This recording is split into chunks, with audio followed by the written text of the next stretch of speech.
Magandang araw, ngayon po ay Martes, June 22, 2026. Update po muli tayo sa lagay ng panahon.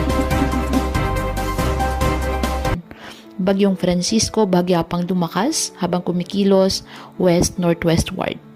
Ayon sa Pag-asa, bagyapang lumakas ang bagyong Francisco at taglay ang lakas ng hangin aabot sa 140 km per hour malapit sa sentro at pagbugso nito aabot sa 170 km per hour.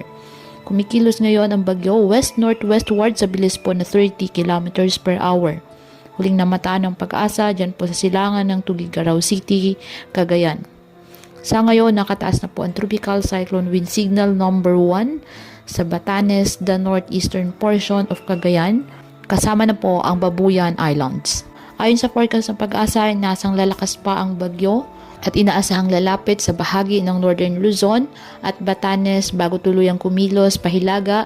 Bagamat hindi po direktang nakakaapekto ang bagyo sa lagay ng ating panahon, inaasa naman po ang epekto na pinalakas nito ang habagat na magdadala po ng mga malalakas na mga pag-ulan lalo na sa Northern Luzon at ilang bahagi ng kanlurang Luzon at Visayas. Samantala, isa pang bagong low pressure area ang nabuo naman sa silangan ng bansa sa labas ng ating Philippine Area of Responsibility.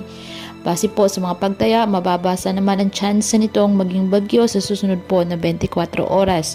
Ngunit patuloy po na mag-antabay ng iba nating weather updates at sa updates ng Pag-asa hinggil sa lagay ng panahon. Ngayong may minomonitor tayong sama ng panahon. At mag-ingat sa mga posibilidad ng biglaang pagbaha at pagguho ng lupa. Stay safe and God bless.